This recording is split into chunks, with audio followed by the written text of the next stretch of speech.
Hello, everybody. Welcome back to another episode of Tech Bros. We are here and live. Unfortunately, dude said he was filling up his water. I don't know what that means. I don't know if he was here, if he wasn't here. Oh, there he goes. Finally, Bro, he's here. He had to be late. He had to be late. I say, hey, can I go fill up my water? He goes, absolutely. Go ahead. I leave. No. I don't want live. you to. I don't want you to be thirsty, but I also don't want the audience to wait. So I said you can go and fill up your water, but nonetheless, the audience, can't be waiting forever. What an interesting start we had to our show. Very interesting. And wait, did you call this Tech Bros Weekly, not PayPal Weekly? Okay, let me fix that. So there we go. There we go. It's actually Tesla Weekly. We got some Tesla stuff to talk. Oh yeah, dude. How's the Model Y? You must be loving it. I have driven it very little. It's my wife's, so she loves it. She loves it. We're not going to regret owning that car. Like I already know. Like we had, it's a perfect vehicle for us. The only regret is we probably could use a bigger garage, but that was our first world problem. So amazing vehicle. The little bit that I've tried out for self-driving, it's been really good. She's actually going on a trip in a week, so I'll have both Teslas, so I'm going to take hers probably multiple times to work just to check it out. But so one thing on that, Model 3 2022, great vehicle. We got it used, 55,000 miles on it. Great deal on it. And it's an amazing car. It's the best car we'd ever owned. But getting into the Model Y, the refresh with the white seats, man, it feels like a luxury freaking vehicle. It really does. It makes me want to buy more Tesla stock because I know it's not just a car company, but I'm also not. And we'll talk about that. It is always interesting, right? Like whenever you find a company with a product that is just so differentiated and that alone is the bull case. I mean, Tesla absolutely has that, but there's just a lot of political issues that also come with it.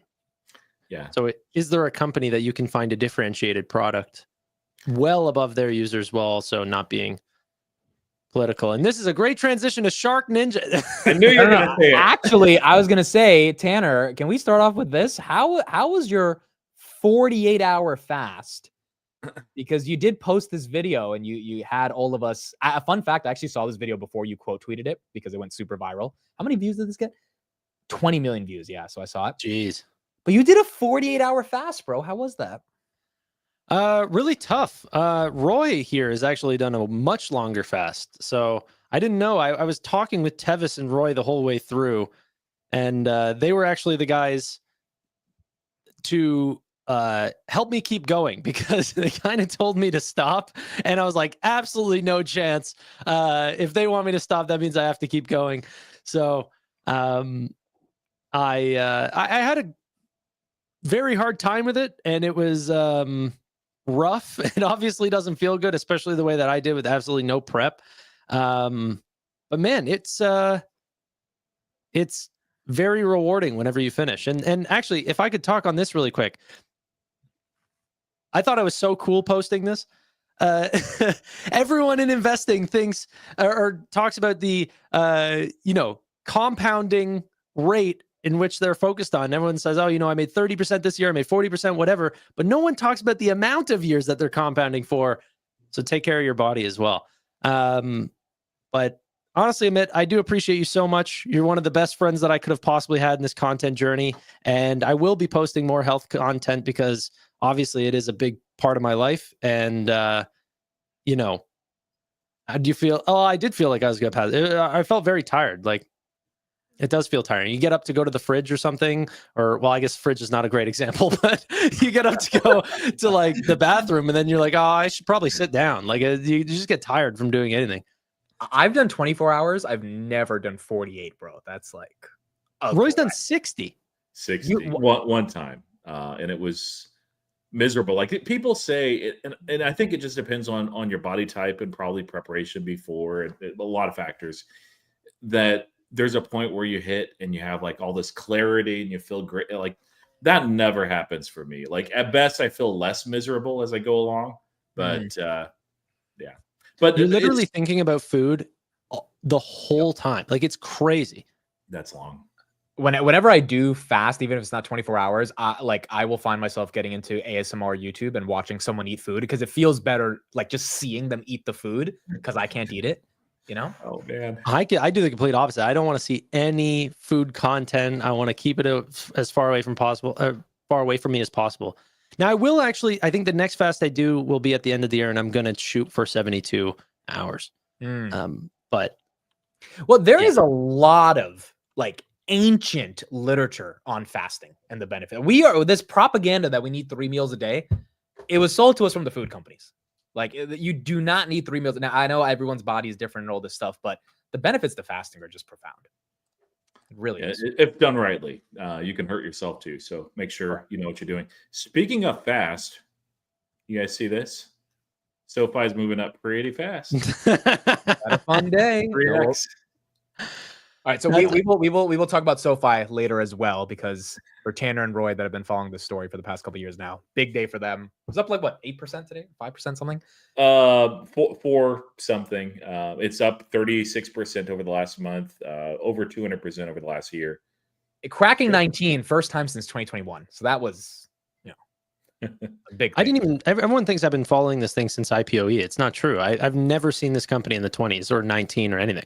I started on the way down whenever it was 14.50. That was my first buy. Yeah. And then I've just only bought in lower averages. However, Amit, I took a page out of your book today. I just bought more shares. You bought more shares? Wow. Buying into strength. I love it. To be very honest, someone donated and I said, you know what? I'm going to put every dollar of that towards SoFi. So that's what I did.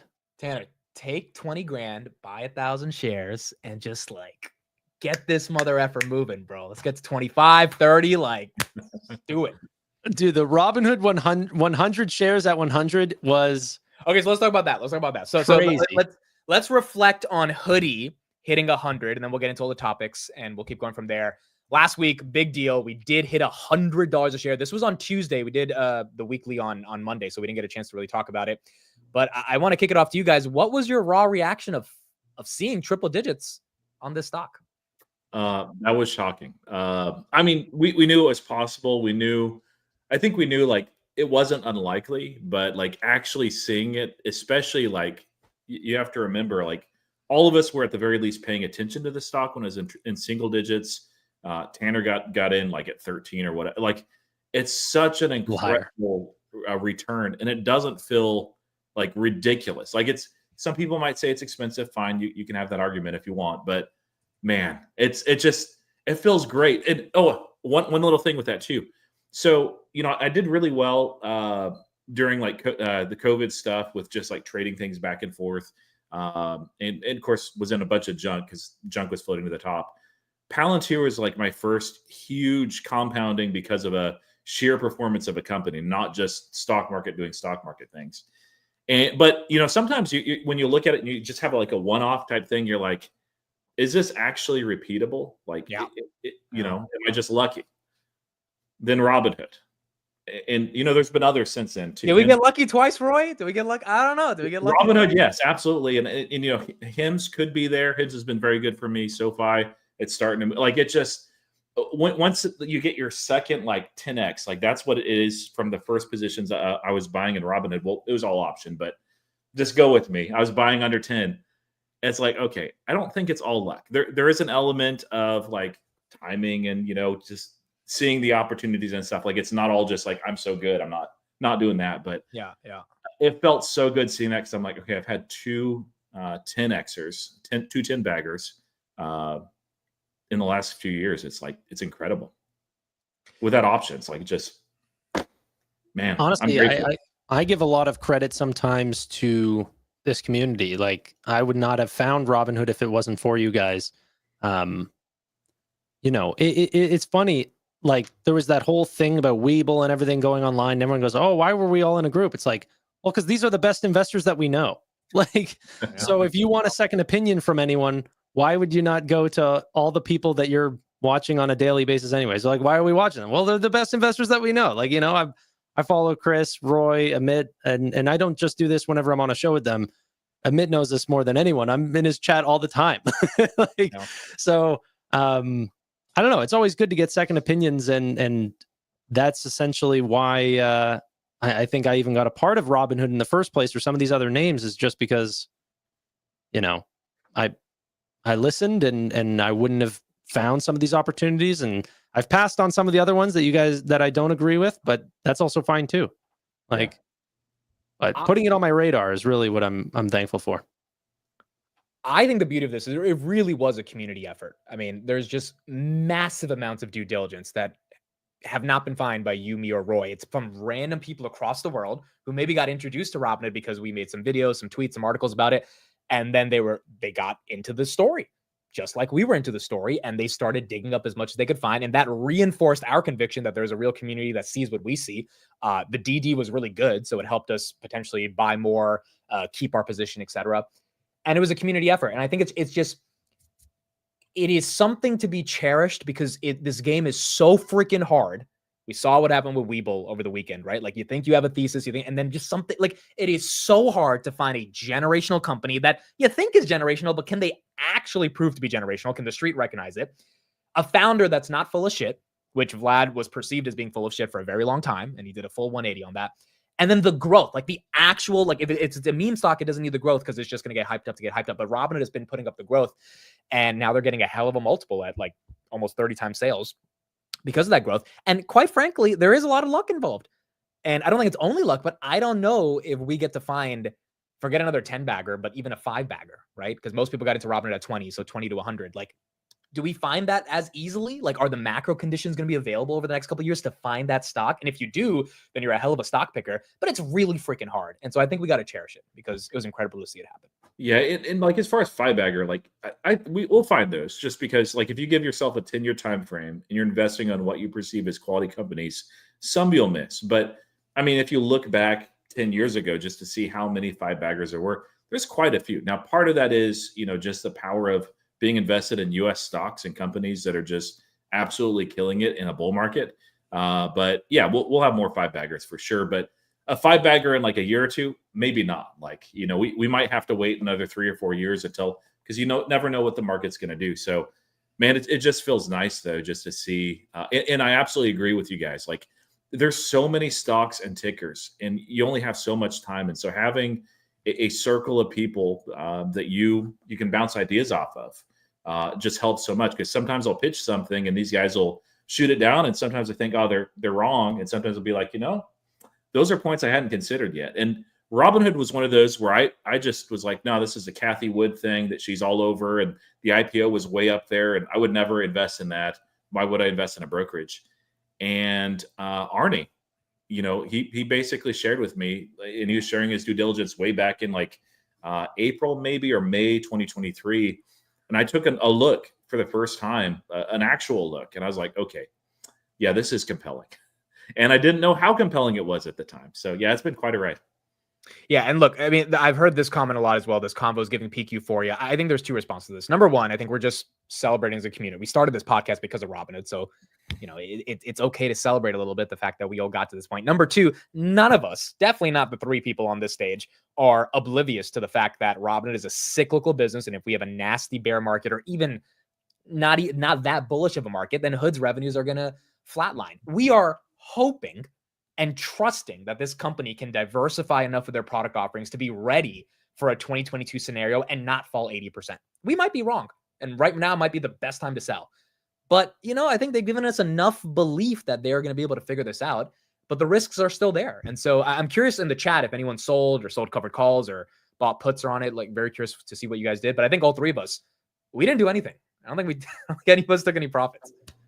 No, I haven't taken any profits. But what I do find interesting is, it might be PQ4 signs of a top or whatever people say, right? But like, there's been a lot of research, especially coming out lately, because we are hitting all-time highs, that this actually can happen in sort of clusters of all-time highs, as well as July being, some of the strongest months that markets have ever seen.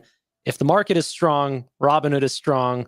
Like, I don't know if that necessarily means that this is the conversation of the day per se, but I think what everyone's really celebrating is that we're betting on a company. We have shares of ownership. These are not something that expire into the future, of a company that like banking is not released yet. You know, like they have not gone into Singapore. That's a big topic that we need to talk about this week.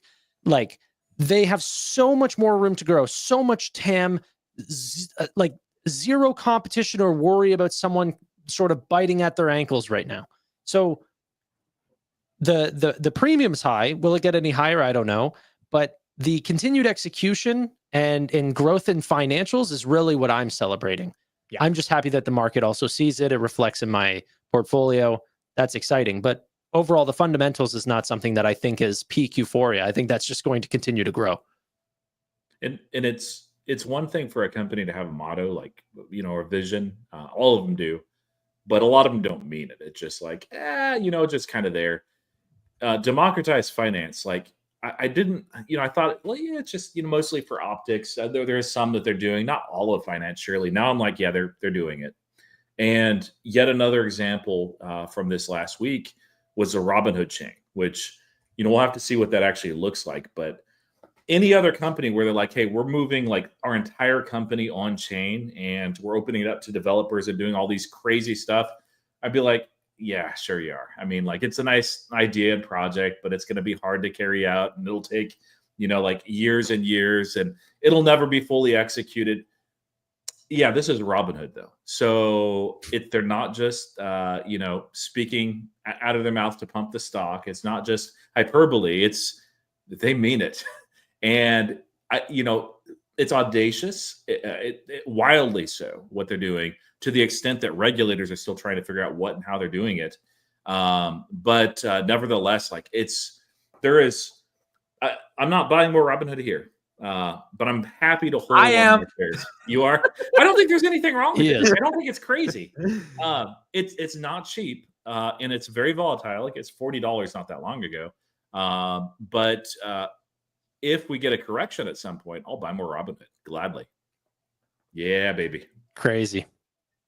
I just look. It's so funny to me because I made the mistake on Palantir. I was one of the most bullish people in the community, and it kept going up, and I didn't keep buying because I was too afraid of, quite frankly, things that don't matter as much, like valuation, which matter, but there's a reason why I don't think it matters in the context of Palantir as much, and I'll talk about it in a second. With Robinhood, I did not make that mistake. I was like, if this is a company that I believe in, even though I can see it's way more cyclical than a Palantir, the street's going to give it a premium. And the reason for that, and the reason valuation maybe isn't the biggest concern here, obviously, if we have a bear market, valuation is the only thing that matters. But Mark Andreessen, famous venture capitalist at Andreessen Horowitz, he posted something a couple weeks ago that I think all of us talked about.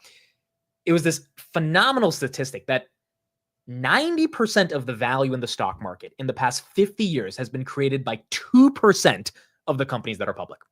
And the takeaway from that is when you have a winner, even if you have to average up, it's going to be really hard to find another winner, especially if that winner just at a 10x, right? Because unless it's a full bubble, like if you think Palantir Robinhood's a full bubble, then they're coming all the way back down to the 20s. If that's not the case, there will be pullbacks, but you just get more exposure to that winner because that winner will be responsible for the majority of the stock market gains 10 years from now in its own sector. And it's just hard to find those.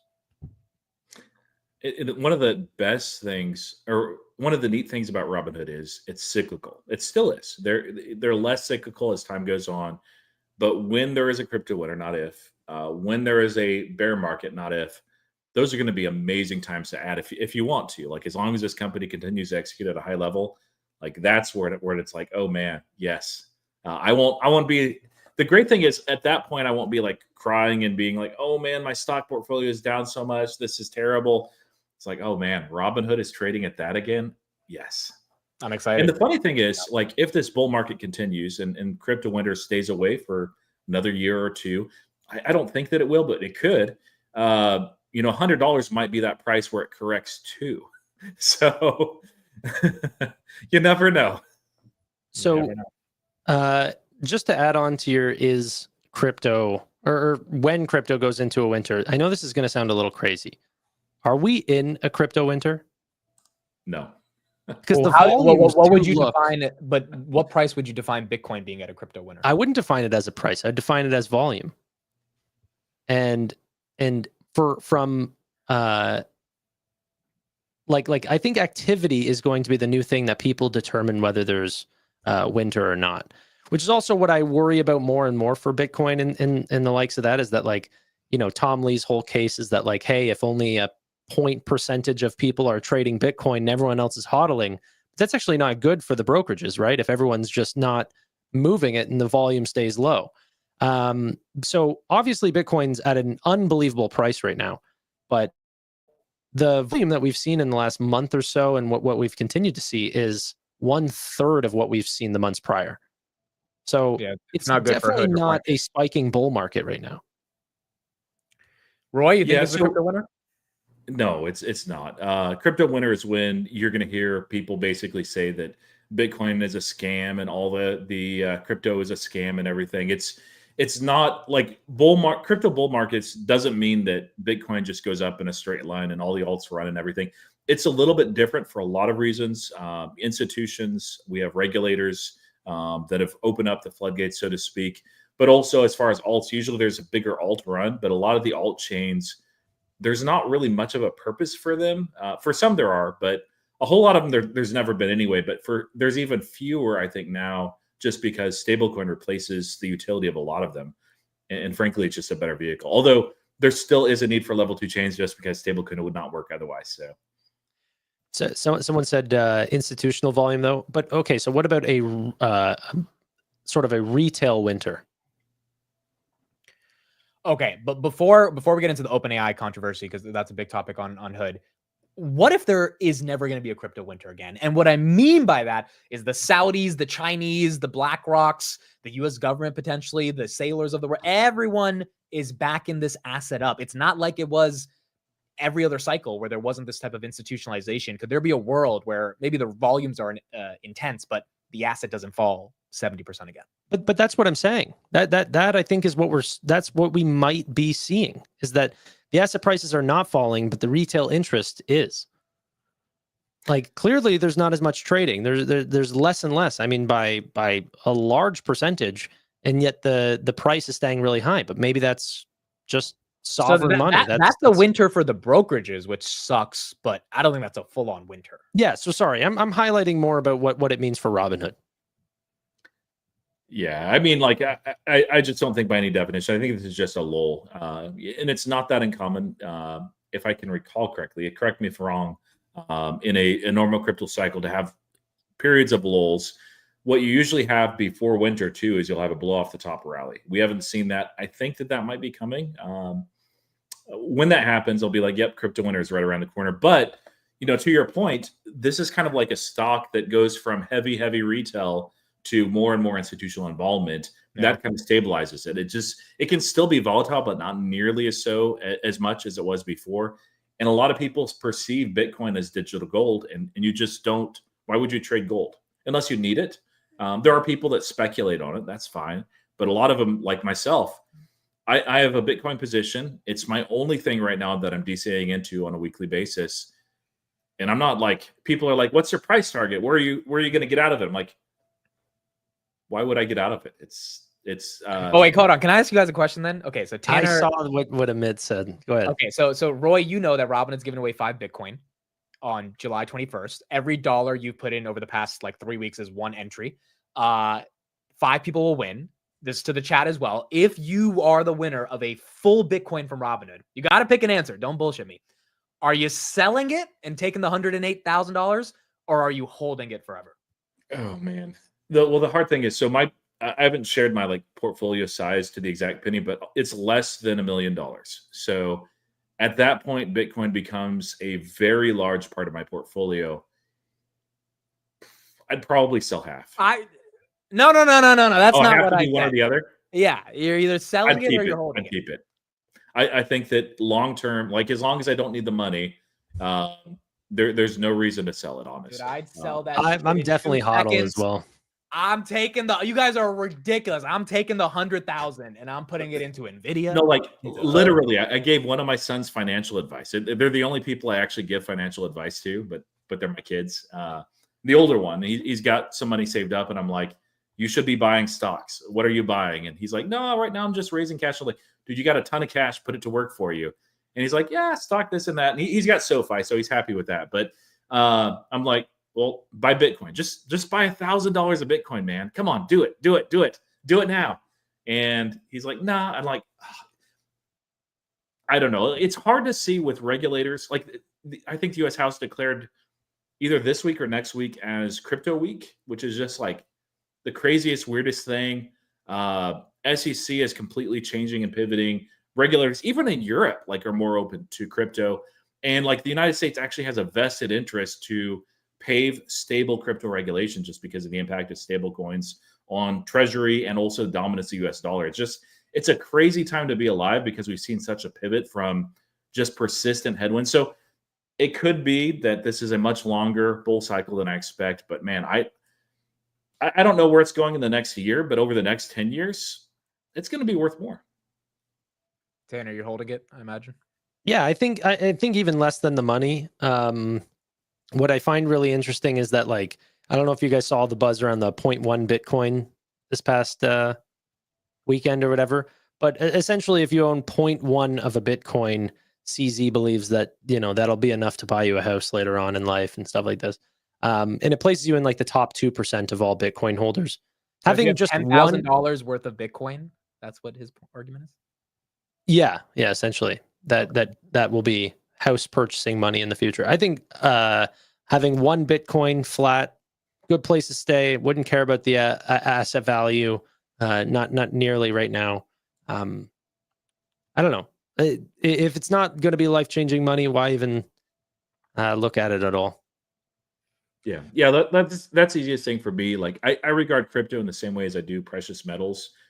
We have a lot less precious metals now and more crypto, but I just don't think about it in terms of my assets ever. It's there. It gives me some diversification, which is helpful, and you just let it do its thing.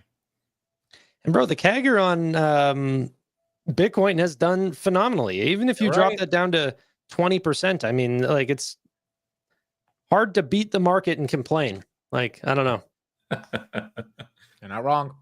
All right, so let's keep the conversation on crypto going. We had some controversy the day that Robinhood got to 100, and Twitter jumped on it because they still want to see Vlad's downfall. They want to see this guy completely fail. They don't want us winning. They're going to have to try a little harder. They hate us because they ain't us. They hate us because they ain't us here. But OpenAI and Sam Altman's big mouth comes out and says, these OpenAI tokens, the one that Robinhood put out for their EU customers, are not OpenAI equity. We did not partner with Robinhood. We are not involved in this. We do not endorse it. Any transfer of OpenAI equity requires our approval. We do not approve any transfer. Please be careful. Vlad comes out and says, at a recent crypto event, we announced a limited stock token giveaway on OpenAI and SpaceX to eligible European customers. While it is true they aren't technically equity, the tokens effectively give retail investors exposure to these private assets. Our giveaway plants a seed for something much bigger. And since our announcement, we've been hearing from many private companies that are eager to join us in the tokenization revolution. Now, Robinhood also came out with a tweet from their communications account that said the OpenAI equity or the OpenAI tokens are backed 1-to-1 with OpenAI equity that Robinhood does own. They probably got someone to sell them, I don't know, a couple $1 million of OpenAI equity so that they could give it away. So just like when you buy a token on the European platform of Amazon, that's Robinhood is sending that order to a market maker and backing it up 1-to-1 with an Amazon share. Same thing is happening here, except you can't literally buy OpenAI on the public markets, but Robinhood has their own reserve of OpenAI stock privately held that they're backing 1-to-1. A lot of ideas, lots of thoughts, lots of controversy, lots of perspective and opinions. Let's start with you, Tanner. What is your take on this? And do you think Robinhood is in the right, in the wrong? And how do you think this is going to affect the perception of the company going forward? So I don't know too much about the EU and what they care about for, you know, specific specialized purpose vehicles for buying private shares off of one company and selling them over, because they're not doing it in America. They're doing it in the EU. So I don't know all the intricacies, but the whole review and everything that we saw from did you also bring that up as well? The I think it was Lithuania that's looking into this and talking with Lithuania reached out today, and they just want to know. So they're not accusing them of anything. They just want to know more about how exactly. And everyone online is making it seem like they just got hit with a fine All they asked for was, hey, how is this getting done? You know, it was absolutely nothing. So, assuming that it is real equity and that people are purchasing not just a token that is trailing what they believe the valuation of the stock to be, which is not what it is, but actually holding real shares in a private company, I still think that there's things that I don't like about it, but I don't think that it's illegal. Okay. Like, for example, the part that I don't like, which Amit has brought up many times already, is that like this is actually not open for purchase right now. They gave away this, and that if they are going to do it, they're going to do it similarly to how SoFi does IPO access. They can only sell what they own, right? Yeah. So they're going to have to, like, this is not an open market where there's just an endless flow of volume. It's probably they're going to go out, try to acquire $10 million worth of some private company and then sell it to their investors. They're going to make scraps on that, but it's going to make happy users. I don't think that that's a problem. And I think that we need a Robinhood in this world to push boundaries, try things new, or else we're not going to move forward in general. And especially in a place like finance, I think everyone's very afraid to do it, and Robinhood is well positioned to continue to push the boundaries. So this you missed. Elon Musk did not comment on what he thought about SpaceX being there, but he did right here give a dig to Sam. So This was great. Your This was equity is fake. This was so good to see, because they also tokenized SpaceX. Elon doesn't give a shit about that because Elon's worried about other stuff in life. Apparently, OpenAI cares so much about this, and Elon's like, "Wait a second, you guys were never supposed to be a company in the first place." So, I actually don't think, like you said, that they actually do care. I think that OpenAI is just like, hey, we should let you know that we're not partnering with them. It may have been like a legal thing, or possibly like they've been having a rough week because Zuck has been stealing their employees left and right. And I mean, that just can't be a fun place to be in when your top talent for the second time in a couple of years departs.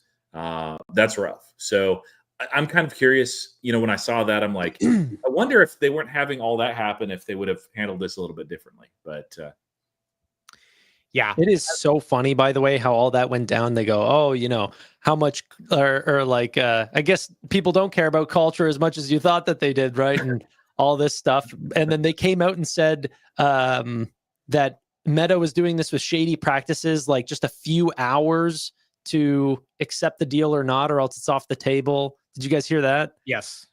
Like, I think, dude, this is a free market. Meta can do what they want. The individuals can choose whether they want to do that for them and their families. And if they don't take the deal in those couple of hours, they still work at OpenAI. Like, they'll be fine, you know? So, Okay, well, let's hold that first because I want to get deeper into that conversation. Let's finish this one and then we'll transition right into Meta. My take here is very simple. OpenAI doesn't get a say in this. And neither does Google, neither does Amazon, neither do the hundreds of stocks that got tokenized in the EU. At the end of the day, this is the point of crypto. But is that true though? Is that true? Well, because if they have to approve every transaction, if Robinhood is selling it on their behalf, is that breaking some sort of private share agreement? Well, maybe in the United States, but not in Europe. And my point is, like, Robinhood did not go to Google, Amazon, Tesla, Palantir and say, hey, can we tokenize your company? That's not how crypto works. It's all decentralized. It's permissionless. All those companies care about is that you're not making a fake Palantir coin and someone thinks they own Palantir when they don't. The whole promise of tokenization with the instant settlement and the blockchain technology that is actually going to be finally used for something other than speculating on if an asset goes up or down is, hey, you can use blockchains to buy a share of Palantir. We will do all the grunt work using crypto to buy an actual share. We will give you exposure to the asset in the form of a token, which you don't care about the shares, right? Like you just care about having Palantir at 130 go to 150, making the difference in the middle. You don't care what it is. You just care that you understand it is associated with Palantir and it correlates one-to-one with Palantir, and Robinhood handles the rest. The same thing is going to happen with Anduril, SpaceX, OpenAI, all these private companies. Like, eventually, if you have exposure to the asset class and someone is backing up the asset with their own equity, which is the most important part, that's what we were a little worried about. Did Robinhood actually own the OpenAI stock or not? But they do. Sam Altman can't do anything about this. Just like YouTube couldn't do anything about OpenAI stealing all their videos to train their models, Just like all these thousands of blogs on the internet could not do anything about GPT 3.5 stealing all their content for 2 years to advance AI. That's exactly what Robinhood's doing with crypto, but in this case, it's not as scummy because you're not actually stealing stuff from people. You're just tokenizing the asset and providing more liquidity to these companies. Yeah, so I think this is happening no matter what. I mean, it probably is. We'll see how regulation goes, and this may end up being a legal battle at some point in the future. But push back on that a little bit. Like one of those challenges, there's several with the private equity, is that if there is a finite amount of token that's offered there, just because they have to back it on a one-for-one basis, and I'm sure that Robinhood will and does, they wouldn't be doing this otherwise. That token can be divorced from what the actual valuation of the company is, and greatly so. And that can cause how is that? So if it's so private equity, we have tracking mechanisms to see the valuation, but really that comes during those seed funding rounds. That tells us what the valuation is. It's kind of like earnings for private equity, but it's not going to trade back and forth every day like a token. And so you and I might be like really excited about whatever SpaceX is doing and like buying this thing up, and it's trading at like $400 a token. And then, but the reality is when that next seed funding round comes or whatever happens, they're like, no, it's actually valued at half of that, and it just crashed. But then that's like a stock having a bad earnings. Then your token would just drop in half, and you got screwed because you bought a stock way too high. Right? It's still weird. Like if it goes public, I mean, I don't know. It's just there's a lot of things that I have not begun to think about on this. So, and that's probably like the pause of the regulators in the EU, where they're like, wait a minute, okay, how is this happening, and is it legal? And so they want to take some time looking in that. Regulators, especially in the EU, will regulate. But yeah, it'll be interesting to see how that plays out. But I agree with you. I think that they're at the very least, and I actually prefer the model of private companies reaching out to Robinhood and saying, hey, do us next. That's great. I think that that's very healthy. I don't like it. I don't like as much when they're like, but there is a danger. And I know you're going to say this, Tanner. There's a lot less disclosed when it comes to private equity. And so there's a danger that there's going to be some very sketchy companies there. Guys, that's not a concern. Vlad talked about this already. They will put a big warning symbol on companies that are like raising a couple million and they're just going to the public markets. And they will put a check mark against Anduril, which is, you don't have to say, hey, this company could go bankrupt, because it's probably not. Like, that's not it. That's just like, that's like penny stocks having a little bit of a, hey, this could be volatile. That's just a simple UI fix. Well, they could get Anduril to pay like $8 a month so that they have that blue check mark right by them. And wait, no, that would actually be a funny business. But that's not a concern to me. Private companies that want to raise seed funding, even if there's startups that are never going to be as big as SpaceX, if they find capital via Robinhood after the Robinhood users say from non-accredited investors. Sure, and the accreditation laws have to change in the United States for that. But if you have a big disclaimer saying, hey, this startup will probably fail, like most startups do, and someone still chooses to invest just like a penny stock, I mean, to each their own at that point, right? Yeah, I mean, there's definitely worse ways to blow your money, right? You can go and put it all on black or red or something and then lose your money that way. Like there's other gambling things. As long as people are fully aware that this is not the same as what people traditionally think of as there are no disclaimers for buying Trump coin right now. I mean, come on, bro. Like, I think this is Vlad's point. He's like, why? Like, we can buy all this bullshit. Like, how can we not get private companies that are trying to raise that could potentially go up 5,000x? They could also fail, but like, it's the same risk reward as buying a Trump coin or some other random meme coin. Sure. Yeah. No, I do think that if some people said, why would private companies not want to do this to raise capital? They don't raise capital by doing this unless they're going to Robinhood for like a series round or someone a part of that round. But if they're just doing it on their own, buying it from employees or something, shares sold in secondary markets do not affect the actual companies themselves.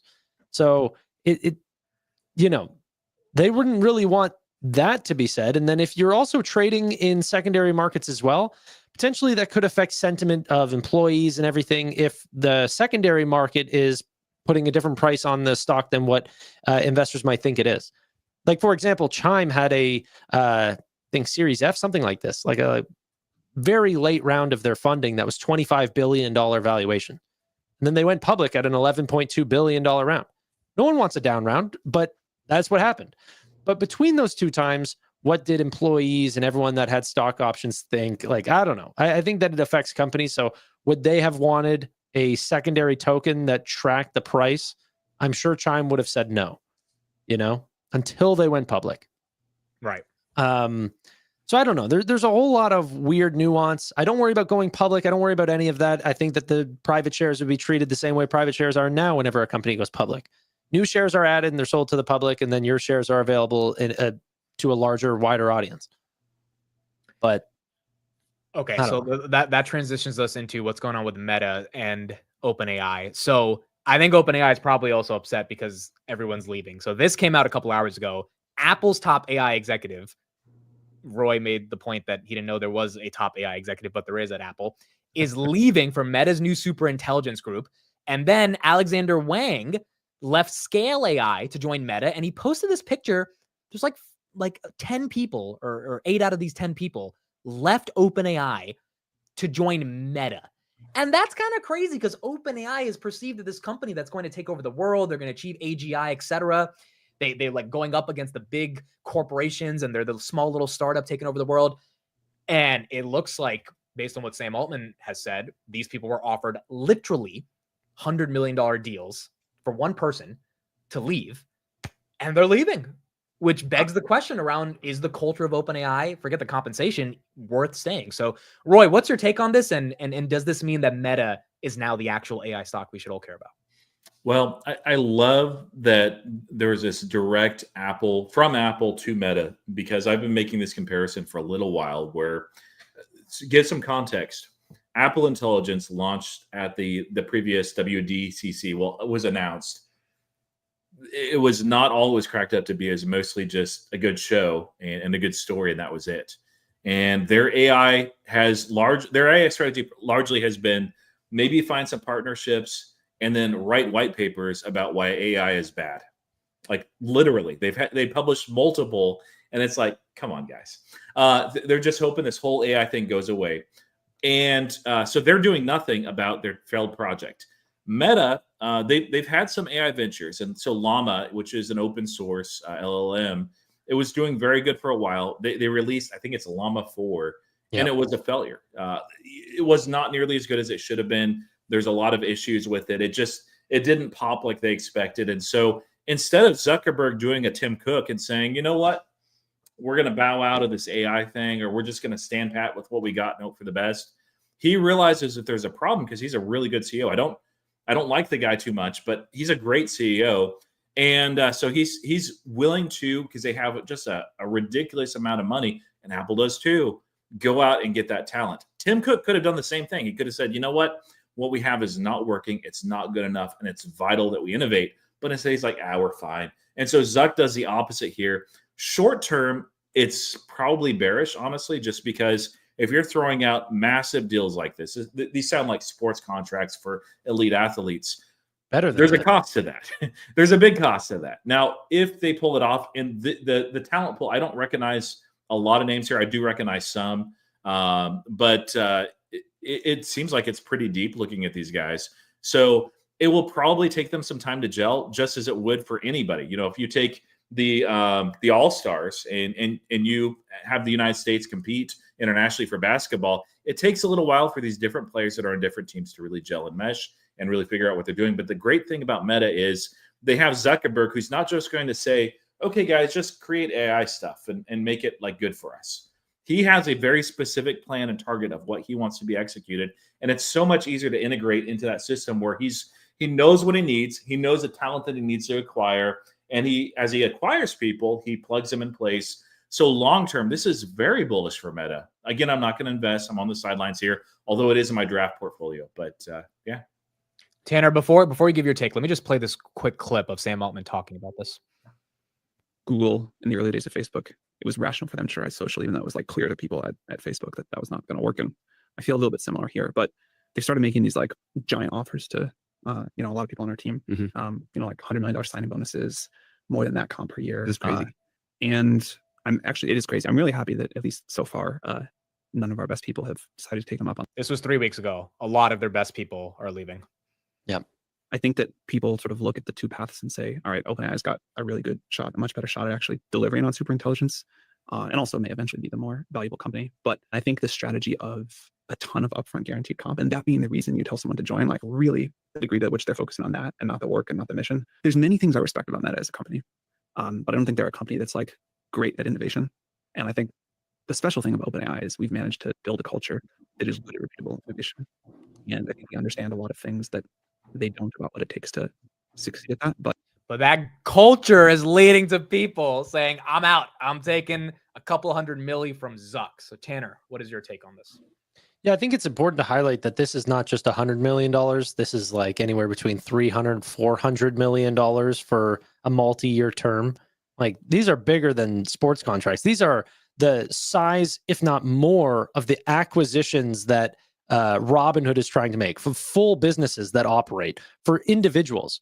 The top executives at Meta make like $20 million a year, and you have these research, just absolute nerds coming in getting paid $400 million, right? It's insane. So I think it needs to be highlighted that just because someone came in and gave an offer to an engineer and said, hey, can you come over here? Everyone's flooding the chat with, oh my God, they won. Apple can come back and say, hey, you know, we got $200 million signing bonuses. Why would they not? Well, because it costs a crap ton of money. So the pour out of capital here is something that people still need to make sure that it is returned in droves.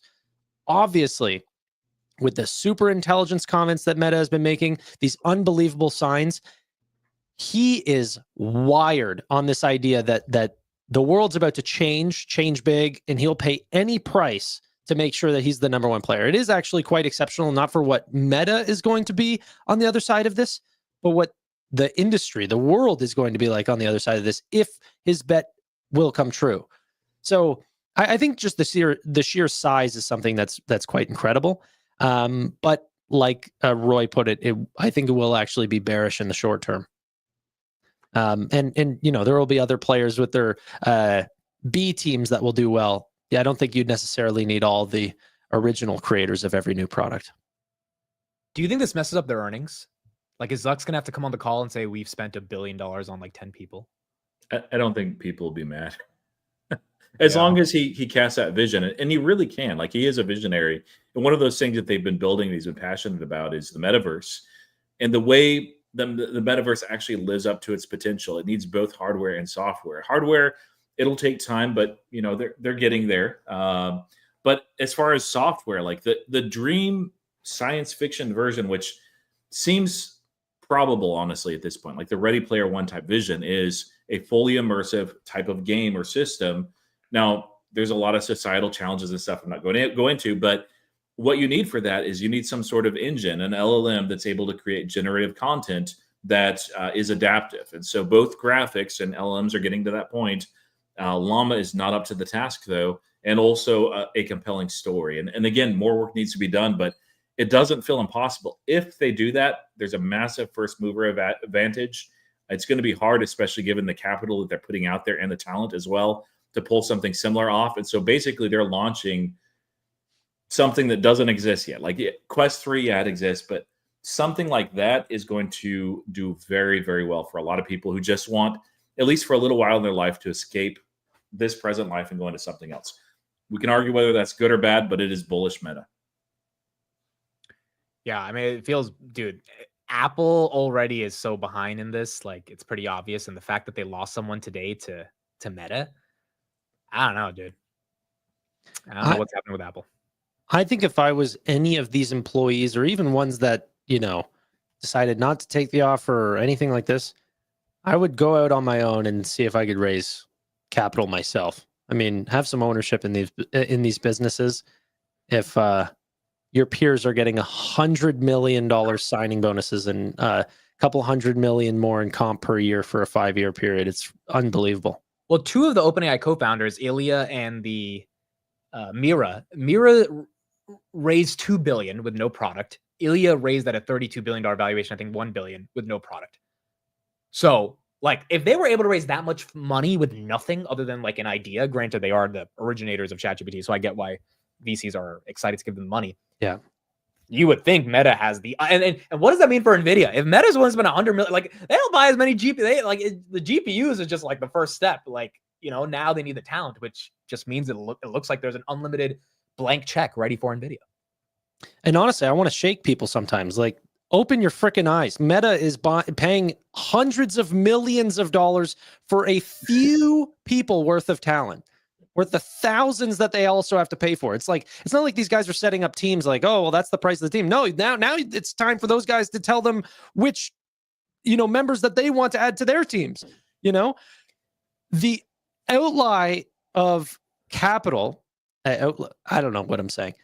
The amount that they're going to have to spend in CapEx for more GPUs, data centers, everything. I mean, like, NVIDIA is going one direction, ladies and gentlemen. And it's clear as day to me. But I don't know. I just we're about to talk about Tesla in a second. I just want to personally thank you. If it was not for you, I would have picked Tesla as my Mag 7 this year at 370 or whatever. I had some puts on it at that time. Like, and if my year was defined by Tesla and Hood versus NVIDIA and Hood, it would be a very different year for me. Yeah. I got a lot of flack whenever I posted that video, but I feel very confident on the NVIDIA versus Tesla trade. And that was such a good conversation too, just, working through and reasoning and listening to each other. And I think we all came to the same conclusion. You were the only one that actually was like full port. I sold some Tesla and bought more NVIDIA. But I didn't do it to your level nearly. So, well, I thought NVIDIA thesis was bullshit. I thought all this AI shit was cyclical from a GPU perspective, and I thought the application layer was going to be the one that wins. And Tanner was the only one saying you don't get it yet. You really just don't get it yet. And then we had DeepSeek, and then I was like, all right, let's see if Tanner's, and he was obviously more than right. And now that Meta spending hundreds of millions for a person, like it means that the race for AGI is so unbelievable. Like, none of us fully understand how serious this is. Either it's going to be a flop, or it is going to be the greatest thing that humanity has ever seen, and all these companies are going to be fighting for it. Yeah, that's the fun thing is like the metaverse, the oasis, whatever you want to call it. That's not even the most exciting thing that could come from this. So it'll be interesting. There's going to be challenges along the way. But the real reason why I got into NVIDIA was for that juicy dividend. So. Yeah, baby. Little 1 cent, I'm a dividend investor. Okay, I think our last topic is Tesla. Do you guys have anything else? No, I think that's good. Those highlights. All right, so Tesla's down 7%. Elon beefing with Trump again. He's starting a new third party, maybe. He hasn't filed for it yet officially, but he said he's starting it. Street thinks he's going to be distracted again. Is this a dip? Is the dip coming? Or do you think that investors should overlook this because at the end of the day, Elon will figure it out?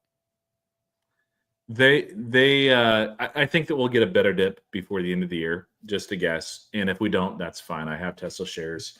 I even bought one last week on this live, just as Tanner was bad mouthing Tesla. I'm like, I got to do it.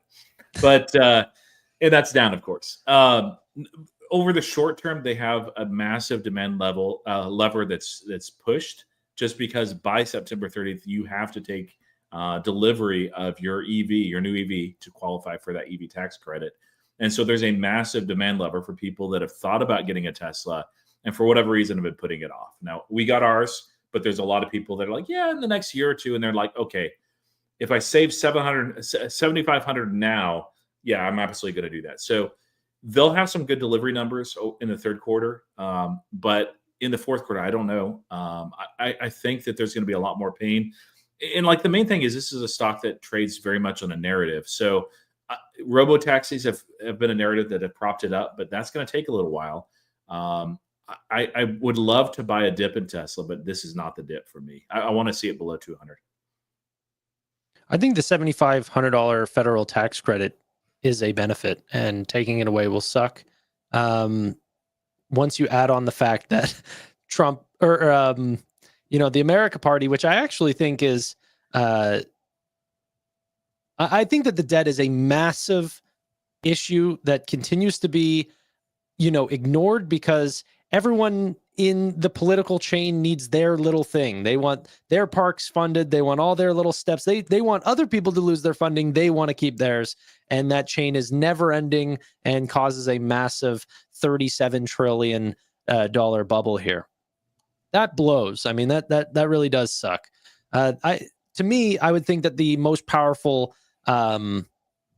you know, most wealthy country in the world has a debt to GDP that is below 100%. But that being said, yeah, I mean that sucks, doesn't it? Anyway, the thing that I worry about as well is that whenever you create a third party, is that you're not like taking on Democrats in terms of your enemies. You're taking on not just Republicans in terms of your enemies. You're taking on both. Yeah. And now that doesn't just mean a stage for politicians to dislike you. That turns media against you. That turns all the funding and where all that money is going to. The word about Tesla, any good piece about Tesla will never be amplified, and every negative piece about Tesla will be everywhere. And the people who do not want to look further at, you know, the products are absolutely phenomenal. Like, I don't know. I think it's just bad for business. Politics is bad for business, unless you're, you know, getting some regulatory lockdown on some industry, which is not what's happening here. It's quite the opposite. Just a scary place to be for even the companies with potentially the best products in the world in their space at a high premium. Like, well, the one thing about Tesla that sucks is that every growth company is growing and they have an aggressive valuation outside of NVIDIA. Tesla's the one that has an aggressive valuation, but they're not growing at all. Nothing's growing. Not earnings, not free cash flow. They're barely going to do $1 billion in free cash flow. So it's like energy and services. Yeah. But yeah, it just doesn't contribute that much to the bottom line. It is, and it will over time. But like, they have to sell vehicles, and like the tough thing is, like, people are like, but what about robotaxis? What about AI? What about robotics? It's great, but if Elon keeps doing this sort of thing, it limits that forward TAM, because there's a lot of people that will not get into Tesla, will not get into robotaxi owned by Tesla, and will never buy an Optimus bot, even if it's the best product out there, if they don't trust Elon. Like, why would you? If I didn't, like, if Meta came out with robotics, they're not working on this, but if they did, I don't trust Zuckerberg. I would never, like, even if it was free, I'd actually be really concerned if it was free, have that in my house, because I don't trust the man. Yeah. Having said that, I'm still waiting for a dip to buy, because I'm not betting against Elon. So I'm waiting. I don't know if 290 is the right price, but Tom Lee in that interview, guys, if you have not seen that interview that Amit has, it is probably the best interview he's ever done. You've done a lot of great ones, but that was just phenomenal. Tom always drops some massive nuggets. And there was, like, his comments on Ethereum, especially, and also Tesla, being the reason why it's valued where it's at. Like, he's just awesome. So watch that interview, guys. Do yourself a service. Yeah, Tom Lee's argument was basically Tesla is a Da Vinci. It's a one-of-one, the company itself. And so you would pay a lot of money for a Da Vinci, a Mona Lisa, Pablo Picasso, because it's a one-of-one piece of art from those artists. And so if Elon is the brand, a one-of-one entrepreneur, you end up paying a pretty hefty premium. Real quick before we talk about SoFi, do you think Elon should be replaced as the CEO? No. Nope. Why? The stock would go down 80%. I agree. I think people calling for it over the weekend are out of their damn minds, bro. It's the same. I think it's the same stupid argument where people were, you know, doing the same thing with Alex Karp. I mean, they do it with any CEO where a stock is underperformed for a while. But to be fair, Elon has been distracted in a lot of ways, and he's done some things that have hurt the stock. But Tesla would not be where it's at without Elon, and it will not reach its potential without Elon. It may not live up to its potential anyway, but the only way it gets there is through Elon Musk. There's a lot of companies doing a lot of interesting things. The reason why Tesla has its extreme premium versus NVIDIA, or mainly all these other companies, is that one man's vision. Yep. His ability to hire talent that is of the highest degree, the way that he gets them all to march at the same towards the same similar goal, gets them excited about it. I mean, it is Elon. You know, the company should be trading at a much lower valuation. The reason it isn't is Keyman, the CEO is, I mean, potentially, literally the best entrepreneur that's ever lived. He just also has such a great mind for solving problems that he wants to solve a lot of problems, and that can also get him distracted. But you still want to be a part of it. I mean, like, I don't know. All right, last topic for the day. SoFi is being SoFly, up almost 40% year to date, 202% over the past year. Start off with you, Tanner. How does it feel? You're about to crack the 20s, and potentially start a brand new era for this stock. Yeah, I mean, feels great. They are hopefully seeing some macro tailwinds that should continue to push the company higher, that should get analysts more excited. The short interest continues to be sky high, so hopefully that continues to we can continue to put pressure on them up into the earnings. I'd like to think that we get a triple beat and that the institutional investors will cower away, but it doesn't seem to be what happens on earnings day. We triple beat and then they sell. I don't understand it really, but overall we are finding higher highs and higher lows. And just like Robinhood, just like all these other companies, I'm not worried about the price of today. I want a company that continues to gain market share in every product that they have and hold that for as long as that thesis stays the same. So happy shareholder. I think we do actually see $20 very soon here. The share price that I just bought in the overnight markets earlier today was $9.50. So hopefully we end up getting much closer to that. But yeah, and we have a ton of setups for short term to continue to pump higher. Website traffic looks like we're going to skyrocket on new members. Loan platform business is doing amazing. If we end up getting a rate cut, that's going to further every aspect of their company. Crypto's coming back. Payment transfers are already in app code today. And then what's maybe even more exciting or bearish, maybe we don't really know yet, is Scott Bessent's comments about tackling student loans. So I got some comments on that. I have a video out too, and I didn't go quite deep enough. I wish I had added a couple more minutes, but that's really why. Is your video already out? Yeah, it's out. Okay, so I'm gonna link the video. It's my most recent one, other than this one. But the big beautiful bill, so called, when it passed, it did a lot for SoFi, and that's one of the reasons why the stock is moving up. So it's over through 2028, phasing out these student loan repayments based on income. And some of those were $0 repayments. He has taken off the table the idea of just loan forgiveness. They're not doing that. We already knew that they weren't doing that, so that's not a big deal. And then they capped the amount that is available for graduates and also for postgraduates, professional students that are doctors, lawyers, that sort of thing. For the grads, it's $20,500 per year, $100,000 over a lifetime, which lifetime's probably okay. $20,500 is not a lot, especially if you are living on campus. They're going to need a private loan, and guess who does that? SoFi. Also, I actually didn't even hear this. $50,000 a year. What's that? I said I didn't even hear that. That's insane. And $50,000 a year for professional students. For doctors, in a year, that's not nearly enough at all. So those two demographics, graduate, and professional students that'll be future doctors and lawyers and engineers and those sort. They are the type of audience that SoFi does well with, and they already command a massive size in student loans. Plus, two of their largest competitors got out of the business. And the last thing that's so cool with what they're doing with the loan platform business, people could say, oh, well, yeah, there's going to be a lot of demand, but they're going to be capital constrained. They will churn that out as soon as there's an appetite for it and a lot of demand, and there will be through the loan platform business. And a lot of people will be buying through SoFi these loans that have zero risk to SoFi.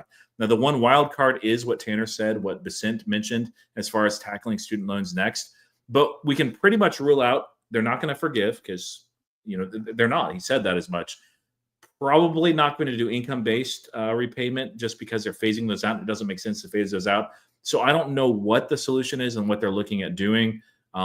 It's something that they need to do. And even if it's bearish SoFi, I hope they tackle it in a way that is going to kind of pop this college bubble, because it is not good for our nation. It's not good for people that are almost expected to go to college and accrue a home mortgage by the time they graduate with a degree that they can't even use. So I don't know what the solution is. He doesn't either. So that's a wild card. But if it's not bearish SoFi, whatever comes out, I don't think that it will be very bearish. It might even be very bullish.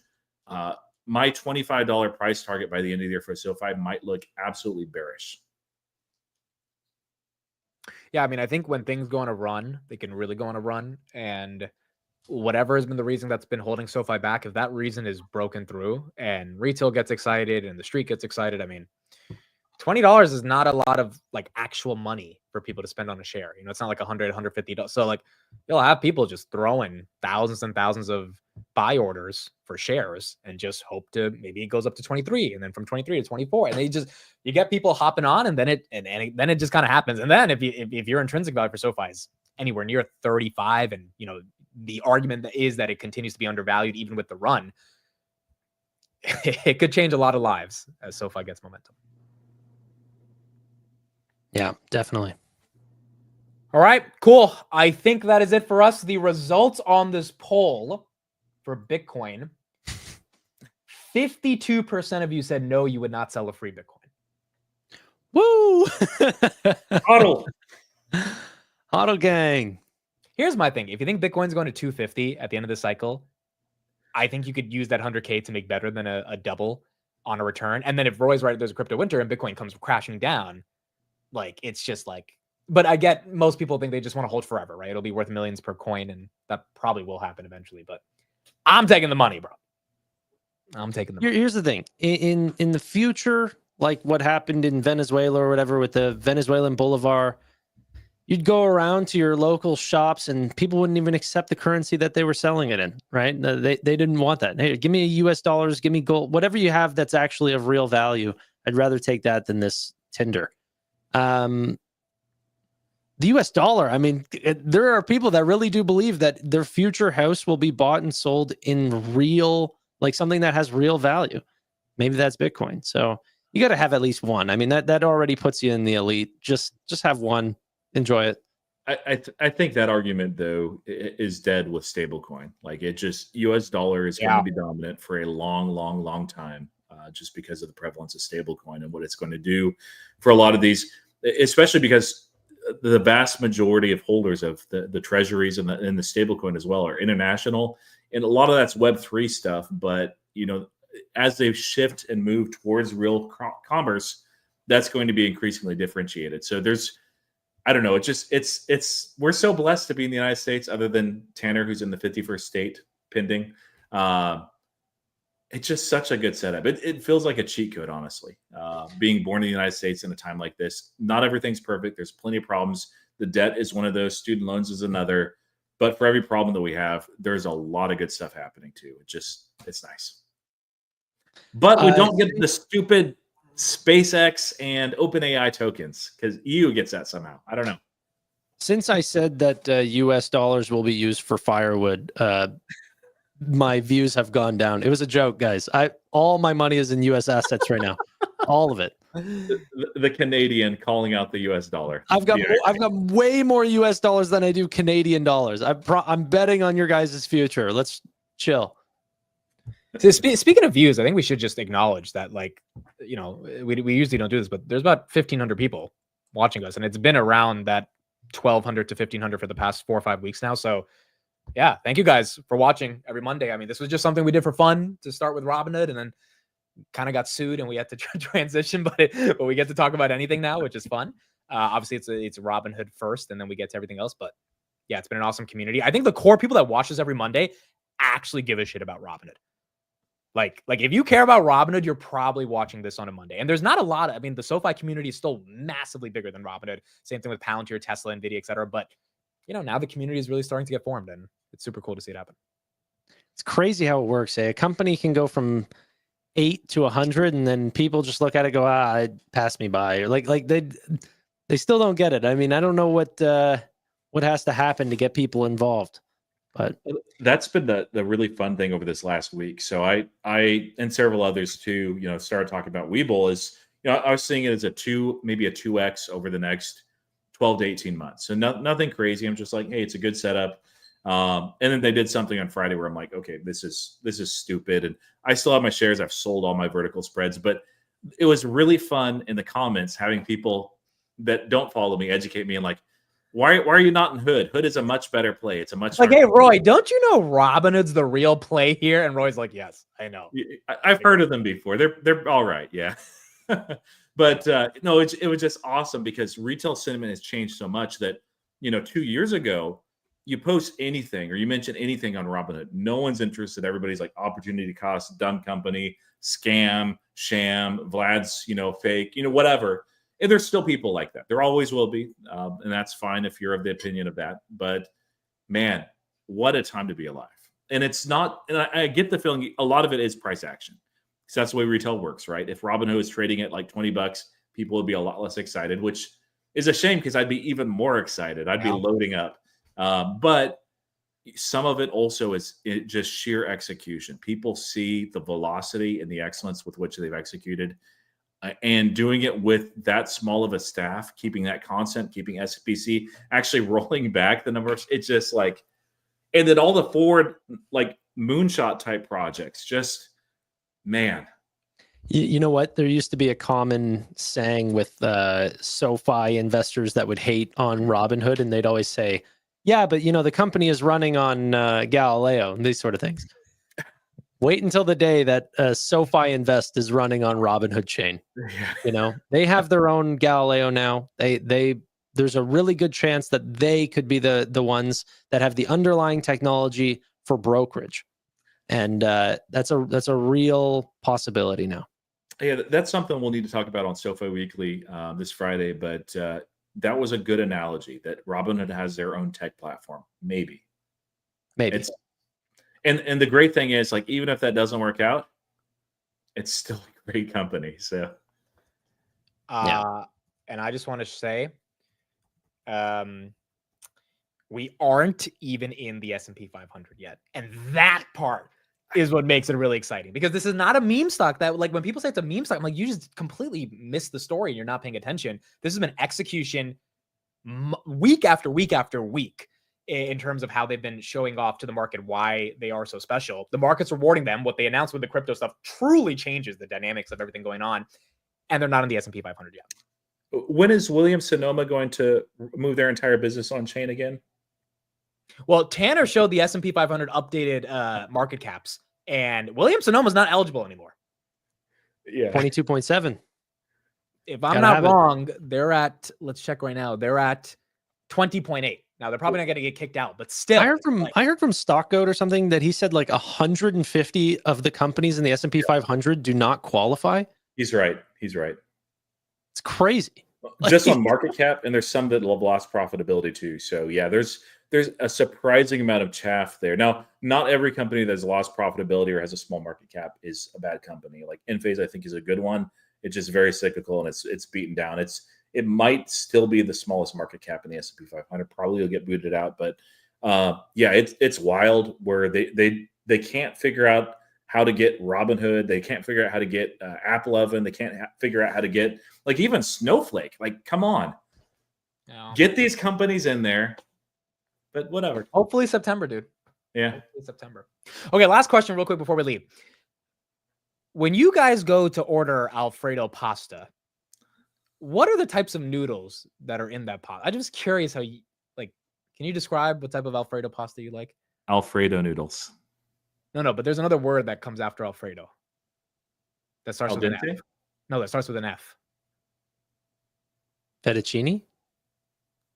Yeah, Roy, what is, do you like that pasta? Yeah, fettuccine, yeah. How do you say it? I think this is a pronunciation. No, it's okay. It's okay. Yeah, I guess Alfredo's a sauce, fettuccine's a noodle. What, do you like spaghetti instead? No, No, he just doesn't say fettuccine properly. How do you say it?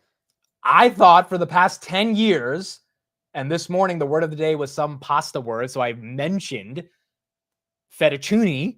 And